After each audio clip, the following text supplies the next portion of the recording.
میں ٹیچر خضر محمد ملک government U P S پانڈی 18/7/2020 کو subject history class 8 اور جو میرا سب ٹاپک ہے آج وہ ہے forest laws and their impact.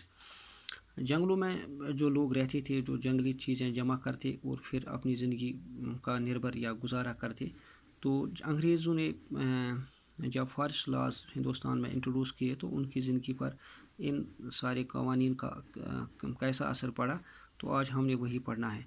پیارے بچوں، انگریزوں نے جنگلوں میں جنگلی قانون جب نافذ کیے، فارسٹ لاز جب بنائے اور پھر امپلیمنٹ کیے، تو انہوں نے جنگلوں کی کیٹیگرائزیشن کی، کلاسیفیکیشن کی، یعنی انہوں نے درجہ بندی کی جنگلوں کی. تو انہوں نے جو اچھے جنگل تھے ان کو انہوں نے ریزروڈ فارسٹس کا نام دیا، یعنی وہ سارے جنگل جہاں پہ انسان جو ہے جا نہیں سکتا ہے، فریلی گھوم نہیں سکتا ہے، وہاں پہ شکار نہیں کر سکتا ہے اور وہاں گری پڑی چیزوں کو بھی جمع نہیں کر سکتا اپنے ضروریات زندگی کو پورا کرنے کے لیے. اور یہ صرف اور صرف جو تھی ریزرو تھی انگریزوں کے لیے.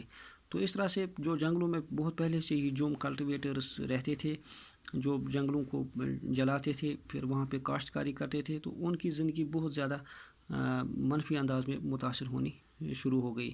اور انہیں کہا گیا کہ وہ جنگلوں میں اب رہے یا نہ رہے، لیکن وہ کوئی اور دوسرا کام ڈھونڈے، نہ کہ وہ جنگلوں میں رہ کر جنگلی چیزوں کی تجارت کرے. تو یہاں پہ انگریزوں کو تھوڑا سمسیا بھی مشکلات کا بھی سامنا کرنا پڑا، کیونکہ ان کو لکڑیاں لانے اور لے جانے میں یہی جنگلی لوگ مزدوری جو تھے پرووائڈ یا فراہم کرتے تھے. تو اب انہوں نے کہا کہ وہ جنگل میں رہ سکتا ہے جو انگریزوں کے لیے مفت میں یا کم ویجز پہ جو ہے وہ مزدوری دے سکتا ہے، وہ یہ لکڑی بھرنے میں یا لکڑی لانے اور لے جانے میں انگریزوں کی سہایتا اور جو ہے چیپ داموں پہ جو ہے لیبر میسر کریں. تو اگر ہم یہ کہہ سکتے ہیں کہ ان کی زندگی بری طرح سے متاثر ہو گئی ہے اور انہوں نے اسے ایلیگل کہا، اور جب بھی ان کو موقع ملا انہوں نے انگریزوں کے خلاف بغاوت کرنی شروع کی.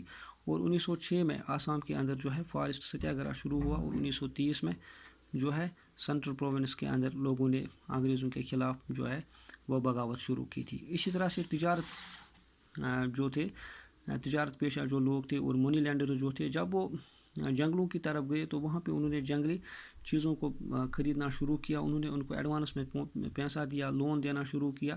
اور اس طرح سے ان لوگوں نے کہا کہ اگر یہ منی لینڈرز اور ٹریڈرز یہاں پہ آتے ہیں تو یہ دراصل ہماری اصلی شناخت کے خلاف ہے، کیونکہ یہ ہم سے سستے داموں پہ خریدتے ہیں اور ہمیں ایڈوانس میں پیسہ دے کر ہمیں پھنسانے کی کوشش کرتے ہیں. مثلا اگر ہم اس کی بات یا مثال میں دوں گا، سنتھالس کی جو جھارکھنڈ میں رہتے تھے، وہ اکثر کوکونز یعنی سلک ورم جو تھے وہ یہ یعنی پالتے تھے، اور ان سے 3 سے 4 روپے میں جو کوکونز جو تھے ان سے لیے جاتے تھے، بیچ ڈالے جاتے تھے.